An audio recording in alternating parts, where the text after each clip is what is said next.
Hey YouTube, Photo Universe here. Edward, we've got the first in our basic photography series. This is Photography 101 and this is Apertures. So basics of photography, Photography 101. Today we're going to be the tabletop discussion of aperture. If you always wondered what an f-stop is, what aperture means, that's what we're talking about. So we have on our whiteboard a Pentax MX. Pentax made this camera between, I think it was 76 and 77, 78. Only made it for like 3 years. It's one of the greatest cameras of all time, in my opinion. This is a mint copy I picked up off of eBay years ago. Takes film. But these older cameras are great for helping to demonstrate things because they just work the way they're supposed to. Okay, see that hole in that lens? That's the aperture. Let's look at it from the back. There we go. So this is a Pentax 50mm M, and that's set to f4. And watch what happens when you say, okay, let's open up the aperture. Literally, that's what we're talking about. So on this lens, wide open is 1.4. That is wide open. That is 1.4. Okay? So we stop down. 1.4, 2, 2.8, 4, 5, 6, 8, 11, 16, 22. Doesn't get much clearer than that.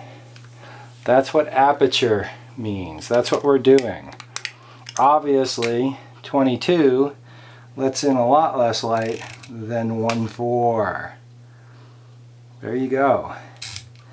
That's how an aperture works. Very difficult to demonstrate on a modern camera because all of the auto modes. So now let me take my pen and we'll draw two circles.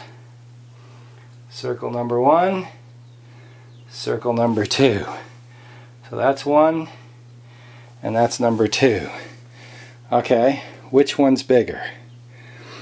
Alright, all y'all said number 1's bigger, right? That's interesting because 1 is obviously smaller than 2. But if 1 is representing this circle, then 1 is bigger, and even though 2 is a bigger number, 2 is smaller, right? Okay. Well, that's the big hiccup when it comes to apertures. That's what screws people up. Okay? Because as we saw on our Pentax, hold on, I gotta get a thing to wipe this off. Okay, as we saw on our Pentax, we've got a big opening and a little smaller and a little smaller and a little smaller and a little smaller and a little smaller. Okay? And by convention, that's 2, that's 2.8, that's a point, that's 4, that's 5.6, that's 8, and that's 11. Okay? And what people have a hard time understanding is that the smaller number means the bigger opening. And the bigger opening means more light. Okay? Here, let me center that. Okay? So that's what we're talking about. Okay, 2 lets in 1 stop more light than 2.8, which lets in 1 stop more light than f4, which lets in 1 stop more light than 5, 6, 8, 11. Okay? And a stop of light is a unit of measurement. So that's one of the big concepts with aperture. Now, how important is an aperture? Well, as we saw in some of our reviews, apertures can get expensive. Okay, this is a 200 2.8, and that means that 70 to 200 2.8, and that means at 200 millimeter it'll open up to 2.8. Okay, well that's a $2,500 lens. And this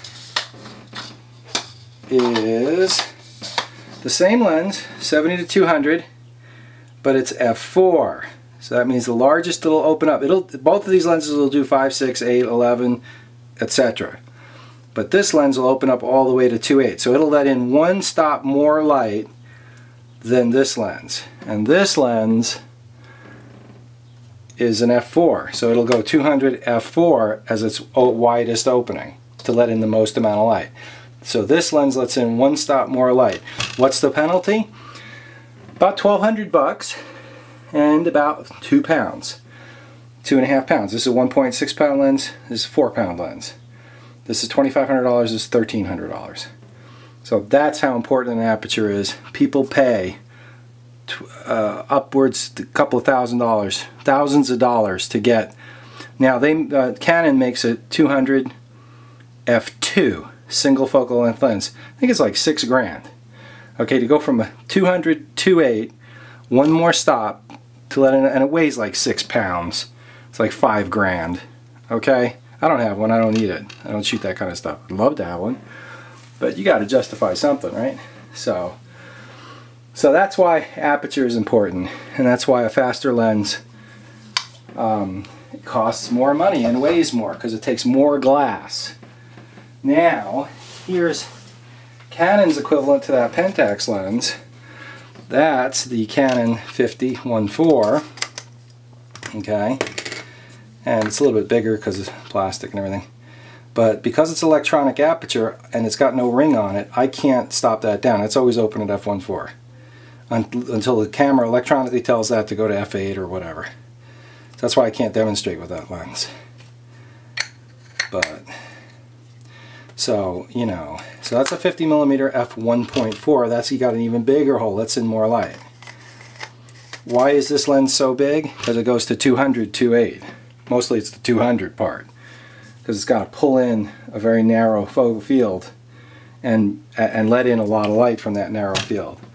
So that's how apertures work. If you have any questions, leave it in the comments. I'll try to get back to them. I'm sure I'll be able to for now.